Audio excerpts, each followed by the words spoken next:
Namo Bhagavate Vasudevaya.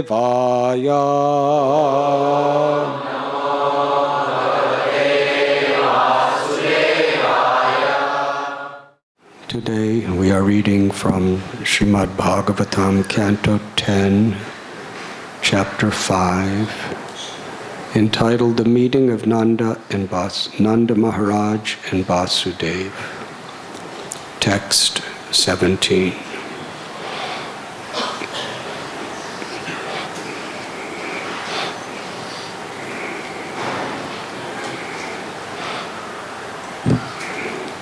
Vasudeva,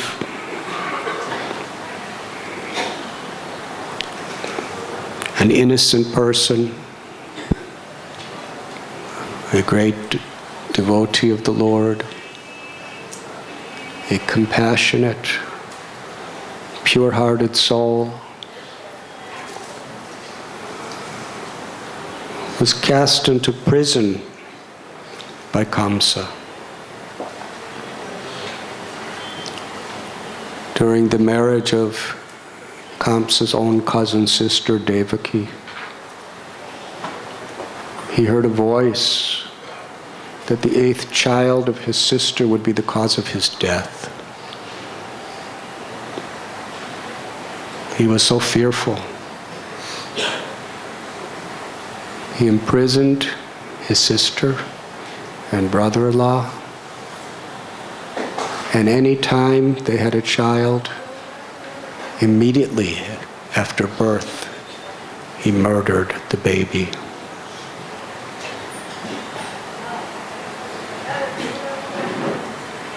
Rohini was a wife of Vasudeva. For her protection, knowing that she was not at all safe, he sent her to Gokul and entrusted her under the care of his dearest, most best friend and cousin, Nanda Maharaj and Yashoda. It was there that Rohini gave birth to Lord Balaram. And shortly after, Yashoda gave birth to Krishna. It was a great festival. Krishna has his way of orchestrating the dynamics of a society of devotees in such a way that neither we get complacent internally or externally if we are sincere.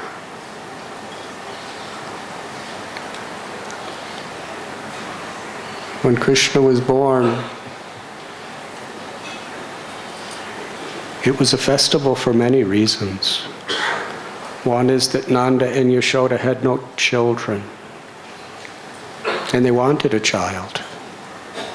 The Lord in the heart wanted to be their child. So awakened within their own minds a very deep desire for a child.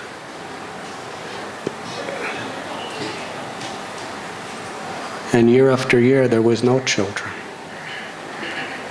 So all the residents of Vrindavan, the Brijabasis, although they had everything in great prosperity,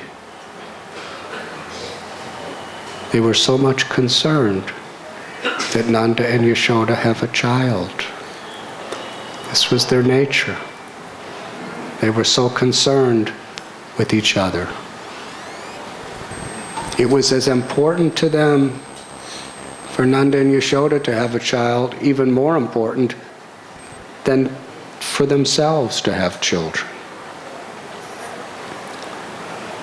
This is the nature of love.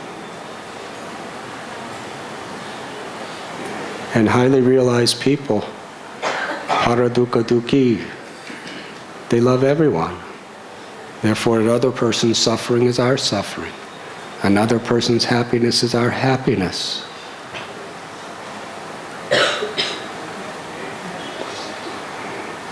There was great concern. And a beautiful story described in the scriptures and our acharyas of how finally Nanda and Yashoda were blessed with a beautiful little baby boy, Krishna, who appeared at midnight. And when Yashoda Mai woke up in the morning, actually she had the child, but by Yoga Maya's potency, she fell asleep. And when she woke up, there was little Krishna laying next to her. She didn't understand at all the incredible esoteric pastimes that took place that night.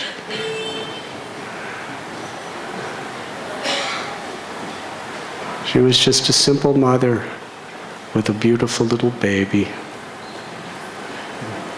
And she fell totally in love with Krishna. And when Nanda Maharaj was informed, he was so very, very happy. He was just in the Goshala about to milk the cows in the early morning with his brothers, Upananda, Abhinanda, Nanda, Nandan, Sunandan. And Rohini, she was right there as the closest friend of Yashoda Mai. Her little son Balaram, he would never smile. He would never show any happiness, except when he would sit on Yashoda Mai's lap and be close to Krishna, who was in the womb. Then he would smile. Any other time, he was very grave. And for a little infant baby to be grave like that is extremely unusual. But he was grave. He wasn't interested in anything. Except when he was on Yashoda's lap, then he became jubilant because he was near his little brother who was in the womb.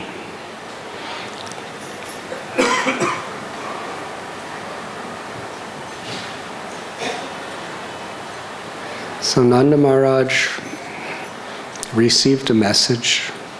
It was Rohini. She sent a Brahmani, a lady Brahmin, to give the news to Nanda. And she was so happy. She was as happy as she could ever be, because Nanda Yashoda, their king, have had a child. She was radiating with joy. As soon as Nanda and the other Gopas saw her in the Goshala, they understood exactly what happened. Otherwise, there was no possibility of anybody being so happy. They asked, "What is the news?" And she was so happy she couldn't speak. Have you ever been so happy that you just can't speak? We could imagine her happiness. Her happiness was in seeing Nanda happy and Yashoda happy.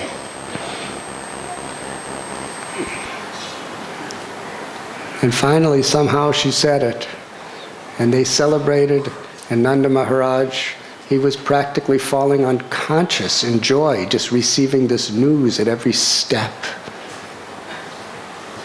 And when he came to the little place where Yashoda Mai gave birth to the child, Rohini Devi picked up the child from Yashoda Mai's arms and placed Krishna in Nanda's arms.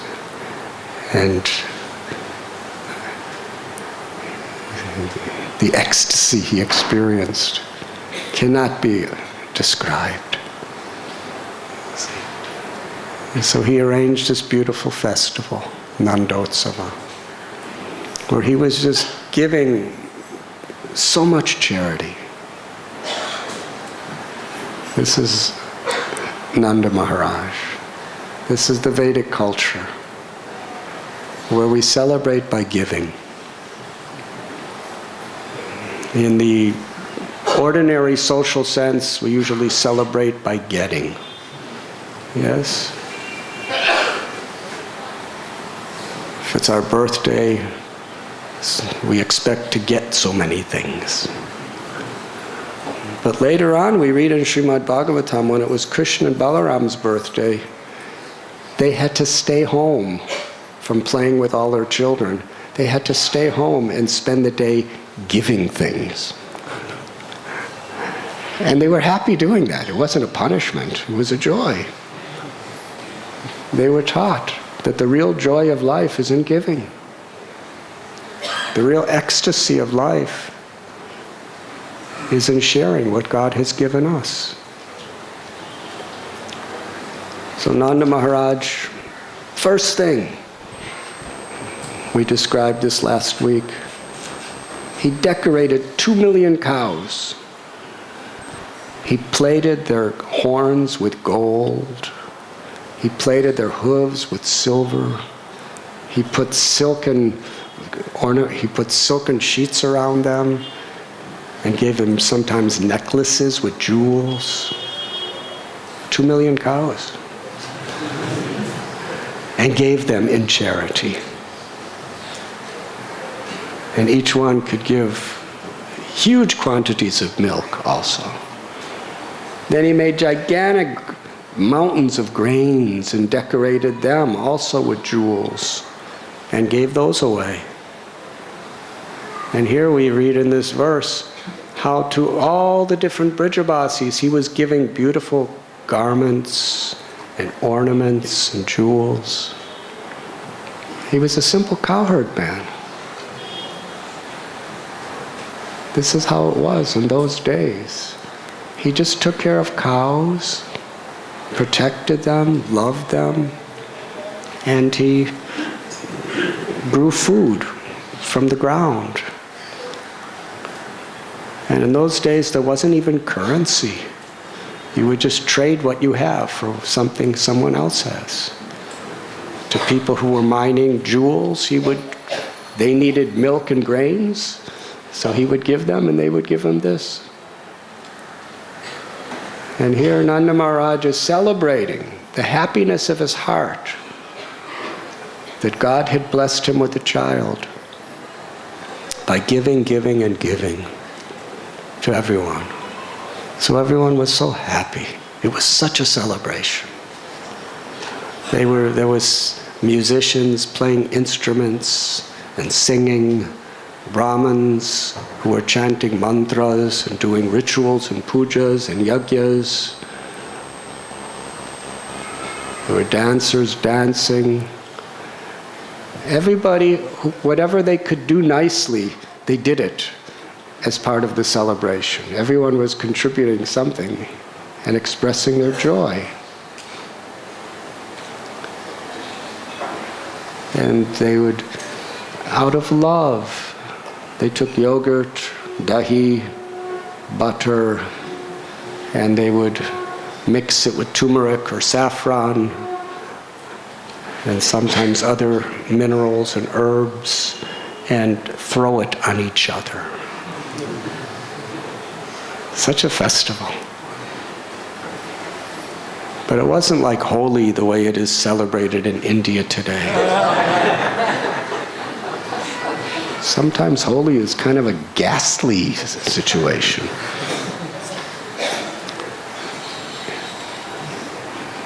Because it was an offering of love. And that's what makes everything so meaningful. Now, for most of us, it's not so pleasurable if someone throws some butter in your face. But because they were doing it out of ecstatic love for Krishna, for Nanda Yashoda, and for each other, it felt so nice. Srila Prabhupada quotes Vishwanath Chakravarti Thakur that if someone bites you, you get very upset. At least, most of us would. Now, brahmacharis, this is a theoretical statement I'm about to make. Vishwanath Chakravarti Thakur, he was a brahmachari, and he's the one who's given this. If your lover bites you, then it feels really nice. At least that's what they say. So it's not the bite that feels nice, it's the intent, it's the love.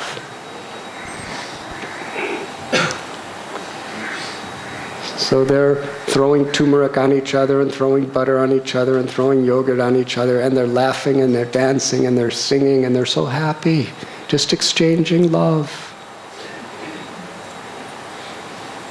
Nanda Maharaj, the whole festival, he's just serving everyone.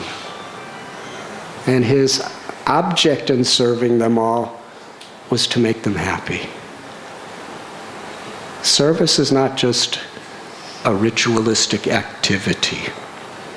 Real service is to give one satisfaction. Samsiddhir haritosha.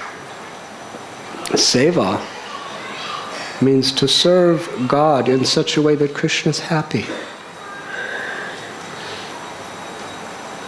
And Nanda Maharaj, he knew that Krishna is happy when we make his children happy. So therefore Nanda Maharaj was pleasing Krishna, or pleasing Narayan, by giving incredible gifts and making a wonderful festival, and we can imagine what kind of feast there must have been that day. It's to make everyone happy. And it's such a transcendental reciprocation, because the greatest happiness of everyone was to see Yashoda and Nanda happy, and the greatest happy of Nanda and Yashoda was to see everyone else happy. And everyone knew that the sharing of their happiness with each other would be the greatest blessing upon the little baby Krishna.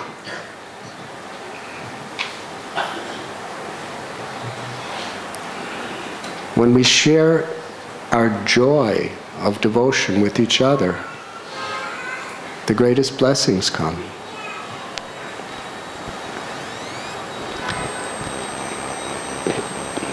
In today's verse, we read about the most fortunate Rohini. Shukadev Goswami is giving this description. In this world, whoever we are, there's always the light and dark parts of life. Padam padam yad vipadam natesham. If we're expecting everything to go our way in order to be happy, there can be no real happiness, because things don't always go our way. There's tragedies, crises, failures, embarrassments. All these things are there for everybody, whoever we are. Whether we're kings and queens, or simple farmers, or brahmacharis, or grihastas, or vanaprasthas, or sannyasis, whoever we are. There's going adhyatmaka, adhidaivaka, adhibodhika. Miseries caused by our own body and mind, distress, anxiety, disease. I don't think there's ever been a medical doctor who's ever been able to say how many diseases could strike the body.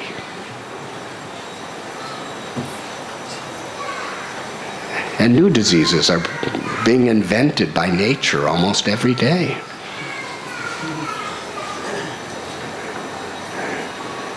And although we have such a highly elevated pharmaceutical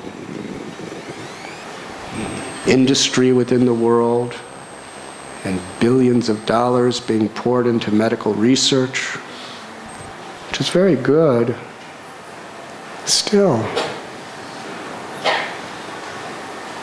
according to the medical society, about 1/3 of the people who are living today are going to die of cancer. What to speak of AIDS and hepatitis and all these little mosquitoes that come by and bite you, and you don't know what's inside of them. So many things could go wrong. And then there's the miseries caused by other living beings. It could be some enemy nation could be a relative, could be a competitor. And misery is caused by natural disturbances. Earthquakes, tsunamis, heat, cold. There's so many possibilities. So how could anyone be happy when there's so many possibilities to suffer? Padam padam yadvi padam natesham. In a world where there's danger at every step. Rohini, she was a loving wife. Her heart and soul was for her husband. And her husband was in jail for year after year after year, imprisoned in shackles, in a dark cell. How could she be happy knowing that?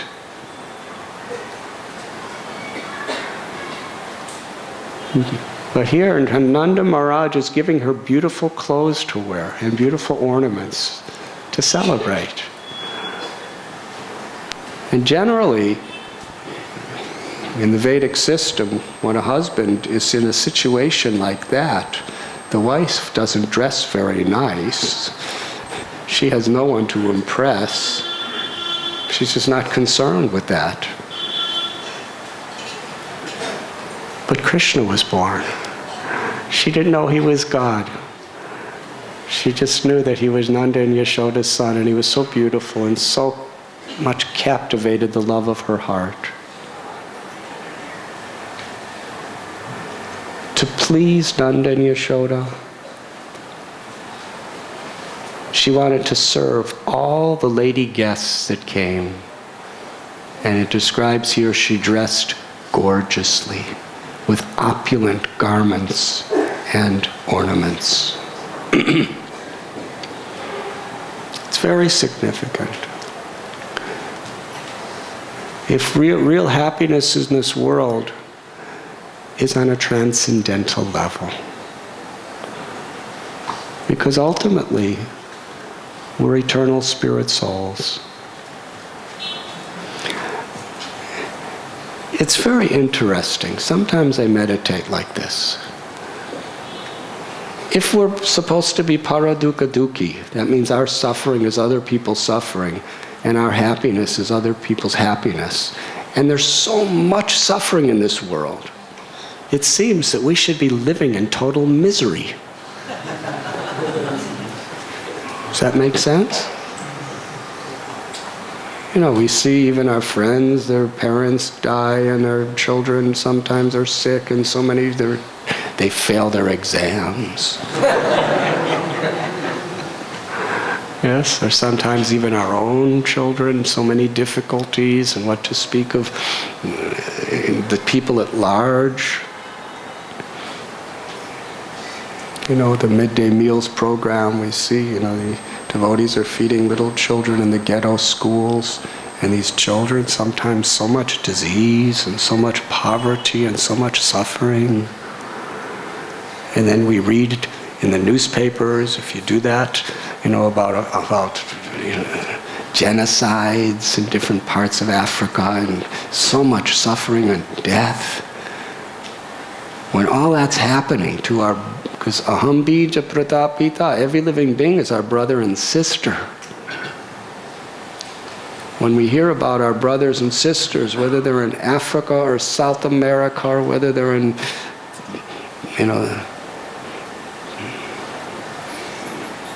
all the cows who are brothers and sisters being slaughtered, all the humans suffering like anything. How can we find a moment of happiness knowing all this is going on?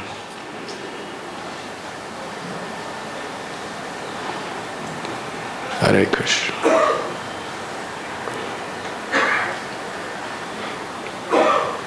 But yet, Srila Prabhupada told us to chant Hare Krishna and be happy.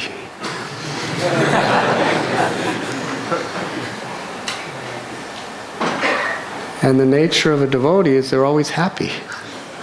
That's what we read in the scriptures.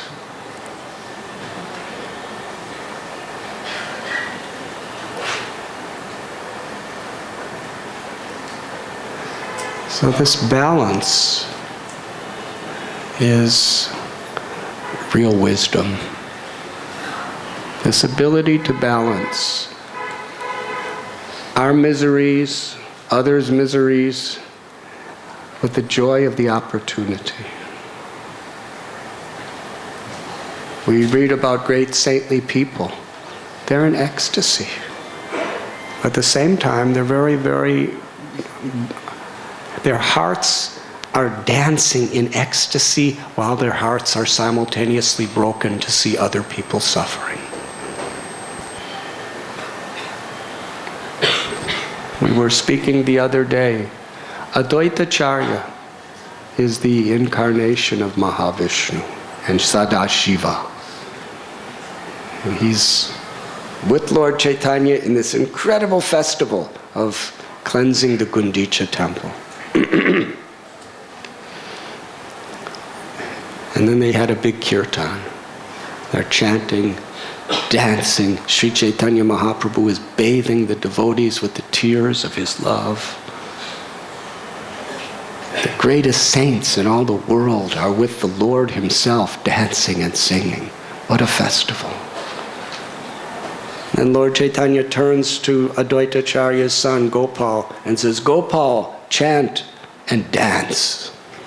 And Gopal started crying out, he's just a boy, crying out Krishna's name and dancing.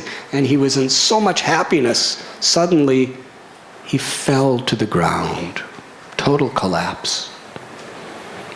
And Advaita, his father, ran to him and saw there was no pulse. There was no heartbeat, and there was no breathing. He appeared dead. One moment before, the father was saying that, look at my son, he's getting such special mercy. Lord Chaitanya is looking at him and telling him to dance, and now he's in ecstasy dancing, and the next moment, he's dead. Quite dramatic. So he started chanting Krishna's name loudly in little Gopal's ears. And all the devotees, they all gathered in a big circle around Gopal, chanting, chanting, chanting, and Gopal just laid there, still. As it was getting more clear to Advaita-charya that his own son, he may be dead. He was chanting and crying and chanting and crying, and all the devotees couldn't bear to see Advaita-charya in this state. They were all chanting and crying and chanting and crying, but nothing happened. And Lord Chaitanya approached the body of Gopal and said, Gopal, stand up. And Gopal stood up. And at that point, the resounding sound of the chanting of the holy names filled all the directions as the devotees raised their hands and leapt in the air to chant.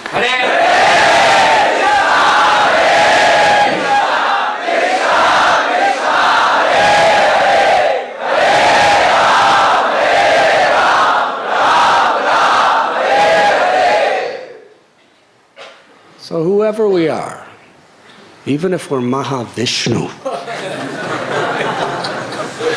things go wrong in this world.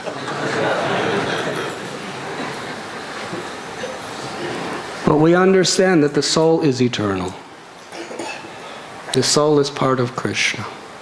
The soul is Satchit Ananda, full of knowledge, full of bliss. Whatever sufferings in this world are on this external level. Therefore, the real source of all suffering is when the eternal soul identifies with the temporary body and the things related to the body that are temporary and subjected to the inevitable within this world. In the Bible, it is said to live in this world, but not of this world.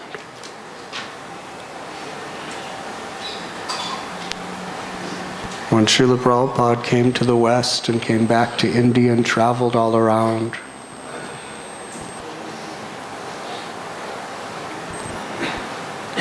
his heart grieved to see people, his own brothers and sisters, in forgetfulness of Krishna, thinking all there is to life is the uncertainties of this world. Jeev jago, gora chandra bole. Wake up, understand who you are. Who is Krishna? What is your relationship? Understand this happiness that cannot ever be touched by any situation of this world.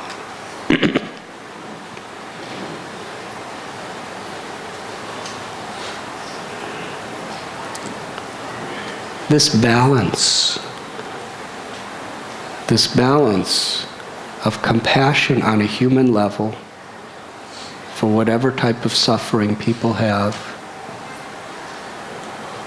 and the connection to the eternal, infinite, divine source of life, the soul.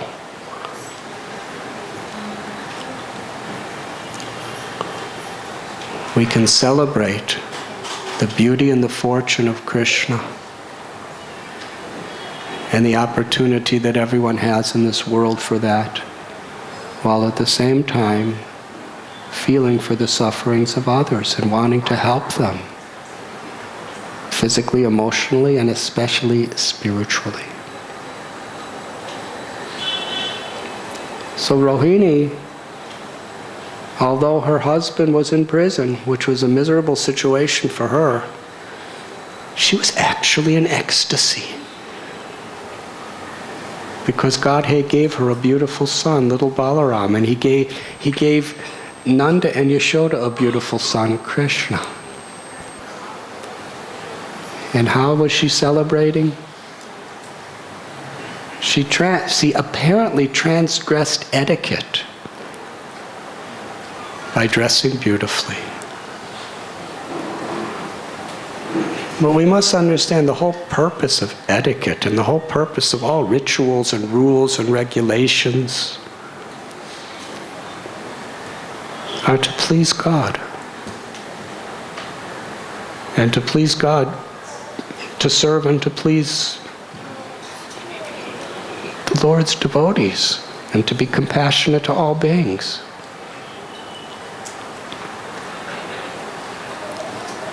Sometimes I remember one time a sannyasi, a swami, came to a temple where I was the pujari. And all these young, newer devotees, they saw him and were so excited, because he was a visitor, that they started bowing down to him in the temple room. And he got very angry, was chastising everyone. Don't do that. This is an offense. Rupa Goswami says you do not bow to anyone in the temple of Krishna, except Krishna.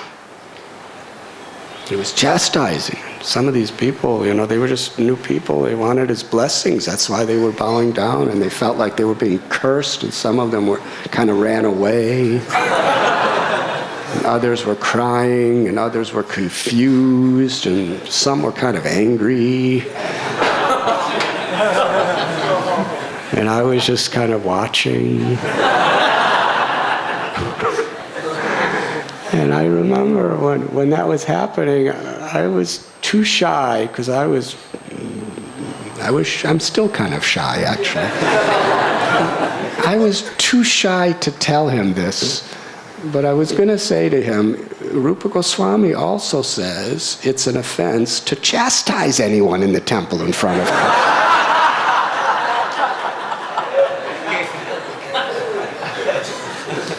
And I was wondering, which offense is worse? Which offense is worse? To bow down with honor and respect to someone in Krishna's temple, or to chastise them and make them cry and break their hearts? Hare Krishna. It's obvious. Krishna's probably happy if we make it a little offense by bowing down to one of his devotees. But he's not happy when we break their hearts.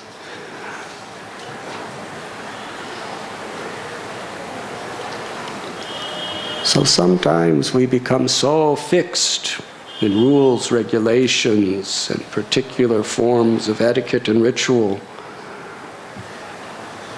that we actually hurt people.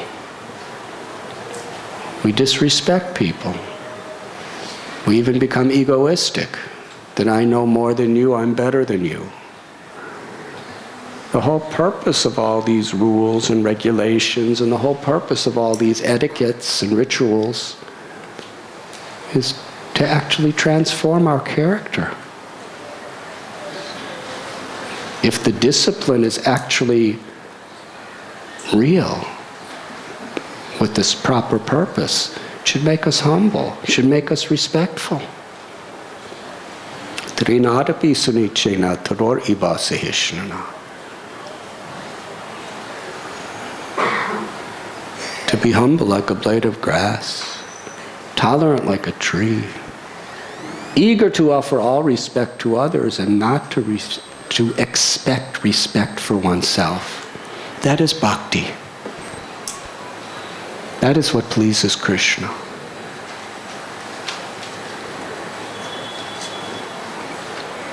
So anyone could find fault.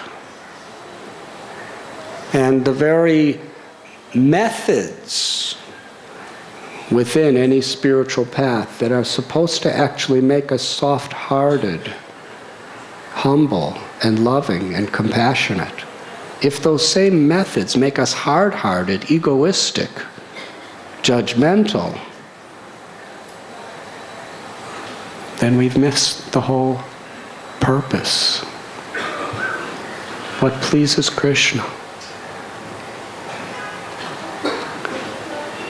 Rohini was pleasing Krishna immensely.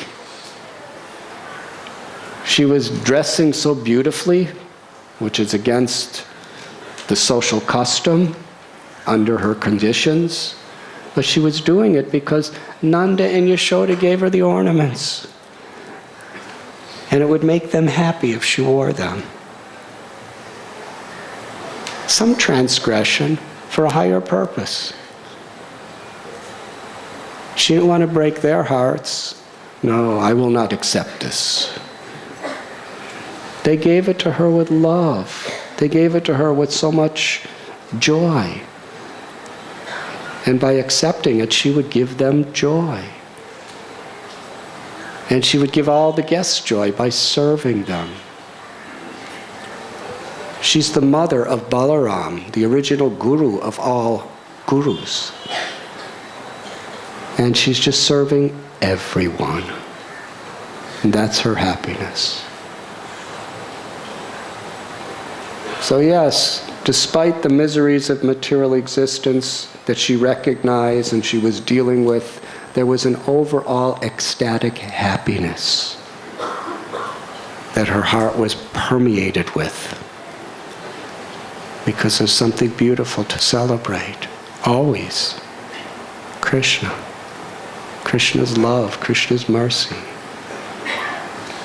And if people are happy in this world, I mean, people are suffering in this world, if we're suffering too, what are we going to do for them?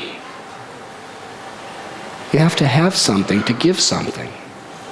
If we want to give people happiness, we have to have happiness. Yes? If we're miserable and depressed and despondent, what can we do for anyone else? So I'm miserable because you're miserable, so let us just suffer forever. But we will suffer together. This is love, where we just suffer forever together, birth after birth after birth. That life is more than that.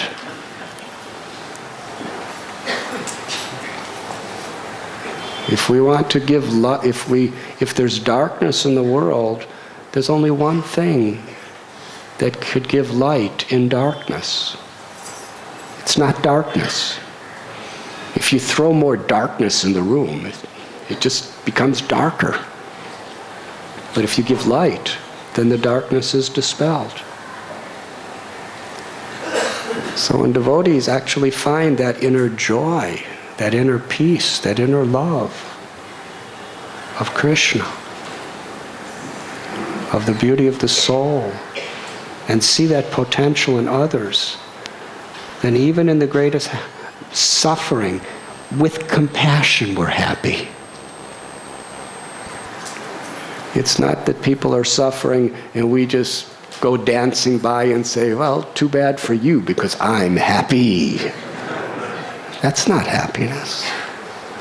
You feel for them and you want to give them the joy that you have, that's beyond all the circumstantial, constant changing phenomena of this world.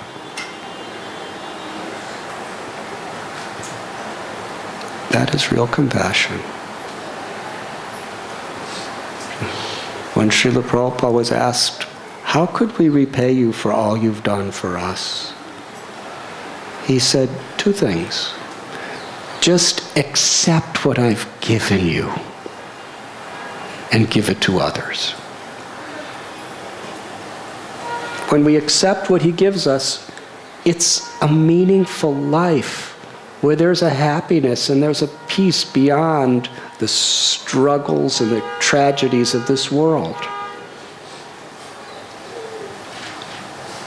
But to just have it, we can't keep it. The only way we could keep it is if we give it. The more we give the joy we've received, the more the joy increases.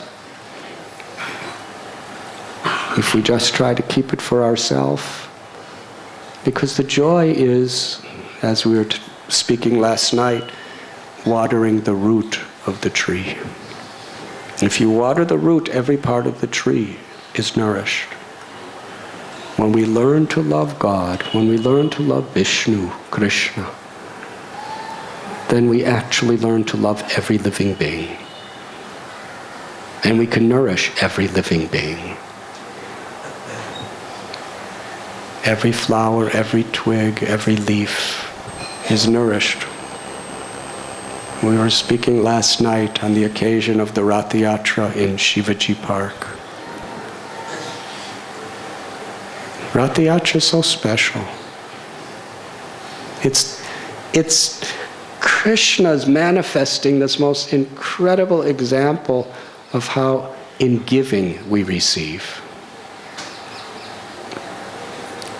Because the mood of Ratha-Yatra is Krishna has been away from Vrindavan for so many years. And the residents of Vrindavan know that Krishna is most happy in Vrindavan. So in their hearts, they're meditating on bringing Krishna back to Vrindavan, his home. Home where there's the deepest, most special, intimate love.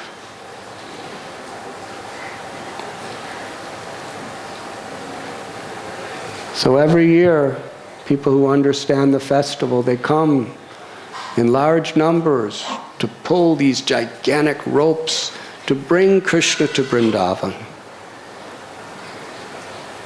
But the result? If you're bringing Krishna to Vrindavan, where are you going?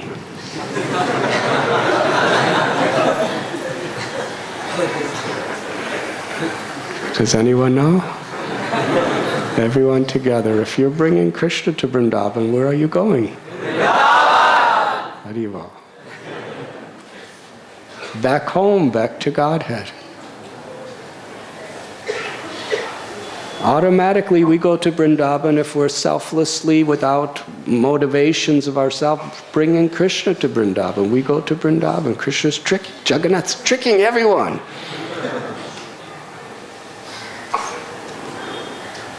So if we give people bhakti, we get bhakti.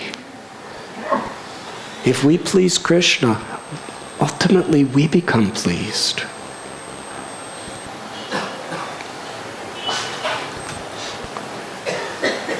Krishna told the gopis that this bhakti or devotional service to me,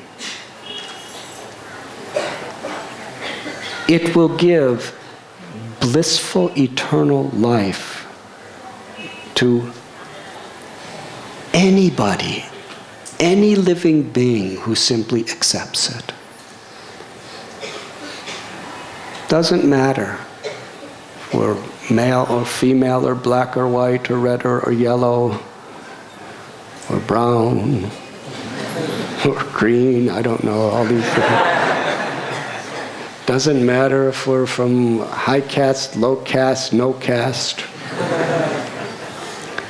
Doesn't matter if you're illiterate or have multiple PhDs, professors, whether you're rich or poor.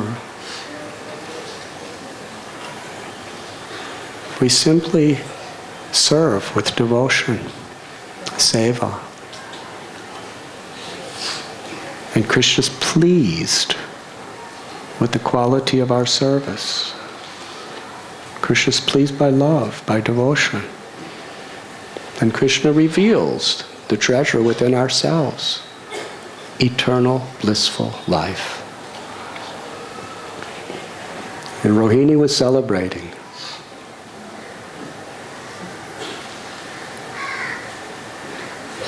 By serving all the guests with great joy, sharing her joy.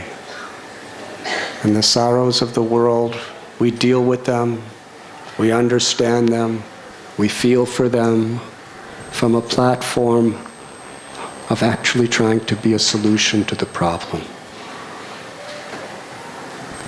By accepting and connecting to the eternal joy of Krishna's love and being an instrument of that. By spreading this bhakti and chanting the holy name.